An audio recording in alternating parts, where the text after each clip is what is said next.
Hello मेरे प्रिय दोस्त। आज हम आप लोगों को एक चतुर ब्राह्मण की कहानी सुनाएंगे। देखते हैं किस प्रकार से वो व्यक्तियों को मूर्ख बना रहा है। कह रहा है, भगवान के नाम पर धंधा और मूर्ख बनाने का व्यापार किस तरह से करते हैं। चलिए इस पंडित की हम कहानी सुनाते हैं आपको। एक चतुर पंडित जी ने ढिंढोरा पिटवाया कि वह भगवान के दर्शन करा सकता है। यानी एक पंडित जी ने ढिंढोरा पिटवाया, पूरा गांव मोहल्ले में उन्होंने सबसे कह दिया कि आज मैं आपको साक्षात भगवान के दर्शन कराऊंगा। जो भी यहाँ आएगा साक्षात चतुर्भुज सबको भगवान का दर्शन कराया जाएगा। फिर क्या था, देखते देखते कई हजार लोग वहाँ जाके इकट्ठा हो गए। भाई भगवान के दर्शन करना है तो सभी लोगों को जाना ही पड़ेगा। तो हमारे देश में कहाँ अंधविश्वासों की कमी है। तो सभी लोगों ने गए वहाँ पे और एक लंबी लाइन बना करके खड़े हो गए। तो पंडित जी ने एक अंधेरे वाले कमरे में एक गधा बांध दिया है और एक कमरे के बाहर एक दान पेटी रखवा दी। यानी जो कमरे के अंदर एक गधा बांध दिया ला करके, और जो कमरे के बाहर था वहाँ पे एक दान पेटी रखवा दिया कि जो भी अंदर जाएगा और उसमें पैसे डालेगा और उसमें 100 रुपया डालेगा और चला जाए, भगवान का दर्शन करके वापस आ जाएगा। तो सभी लोगों ने लाइन लगा लिए। सारे लोग भगवान का दर्शन करने के लिए पंक्ति बनाकर एक एक करके आने लगे। लेकिन जब कोई पंडित जी के पास आता तो वह धीरे से उसके कान में कहते हैं, यानी जब सभी लोग वहाँ जाते हैं तो बोलते हैं कि पंडित जी बोलते हैं कि एक एक करके जाइए और दर्शन करके दान पेटी में पहले पैसे डालिए, फिर दर्शन करिए, वहाँ पे से वापस आइए। तो वहाँ से एक एक करके जब भी जाते तो हर एक व्यक्ति के कान में एक शर्त रखी जाती है।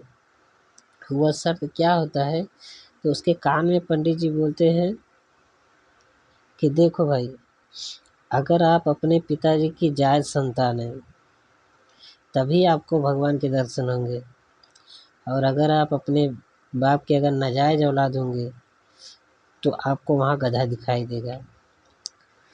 अभी इतना बड़ा प्रश्न उन्होंने खड़ा कर दिया। उन्होंने कहा कि अगर आप अपने पिताजी के जायज संतान हो तभी आपको भगवान के दर्शन होंगे, अगर आप अपने पिताजी के नाजायज औलाद हो तो आपको भगवान के दर्शन नहीं होंगे वहाँ, बल्कि गधा दिखाई देगा। लेकिन वास्तव में क्या था, वास्तव में वहाँ पे तो गधा ही खड़ा किया गया था। अब जो भी व्यक्ति वहाँ अंदर जाता था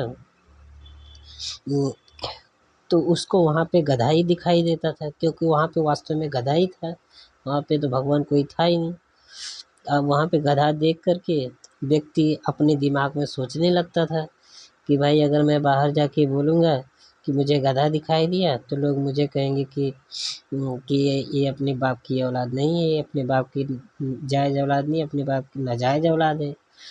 तो अपने मान सम्मान स्वाभिमान के लिए, अपनी मर्यादा को बनाए रखने के लिए वो चिल्लाता गया, बोला कि मैंने भगवान को स्वयं देखा, मैंने साक्षात प्रभु का दर्शन किया। प्रभु खड़े थे और वहाँ आसन लगा के बैठे थे, हमने परमात्मा का दर्शन किया। ऐसे करके बारी बारी से सभी लोग आते थे, सबके कान में वही मंत्र बोलता था पंडित की, देखिए जो अपने पिता का जायज औलाद होगा उसको ही वो भगवान का दर्शन होगा, और जो अपने पिता का नाजायज औलाद होगा उसको केवल गधा दिखाई दे। तो भाई सभी लोग अपने मान मर्यादा को बचाने के लिए सब बोलते थे कि नहीं भाई मैंने भगवान को देखा। अगर वो बोलता कि मैं नहीं देखा तो सभी लोग कहते कि भाई तभी अपने पिता का नाजायज औलाद था, इसके लिए इसको दिखाई नहीं दिया भगवान।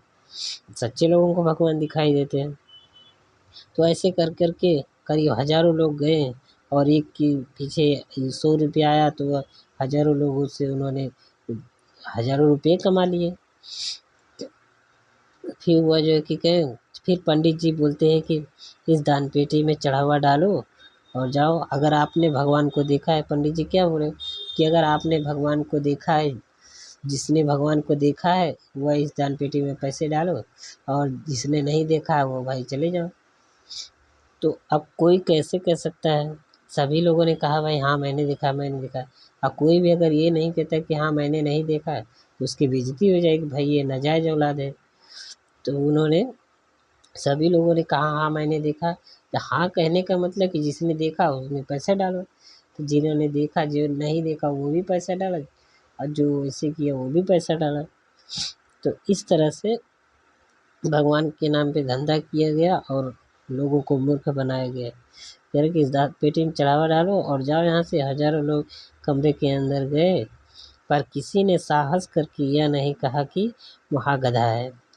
बस ऐसे ही चल रहा है भगवान का धंधा, और मूर्ख बनाने का व्यापार ऐसे ही चलता रहा। इसीलिए कहा जाता है कि शिक्षा वह शेरनी का दूध है, जो पिएगा वही दहाड़ेगा। शिक्षित बनो, संगठित बनो, संघर्ष करो। आप शिक्षित बनेंगे तभी आप सोचने समझने की क्षमता बढ़ेगी, ताकि कोई सामने वाला आपको मूर्ख नहीं बना सके। इस तरह आप ऐसे सम्मेलन में ना जाइए कि जहाँ पे आपको मूर्ख बनाया जाता है। ईश्वर कोई व्यक्ति विशेष नहीं है, परंतु वह चतुर व्यक्ति द्वारा निर्मित एक कोरा झूठ मात्र है। यानी कोई भी चालाक आदमी आएगा, आपको मूर्ख बना के पैसे लेके चला जाएगा, अगर आपके अंदर सोचने समझने की क्षमता नहीं है तो। थैंक यू, धन्यवाद।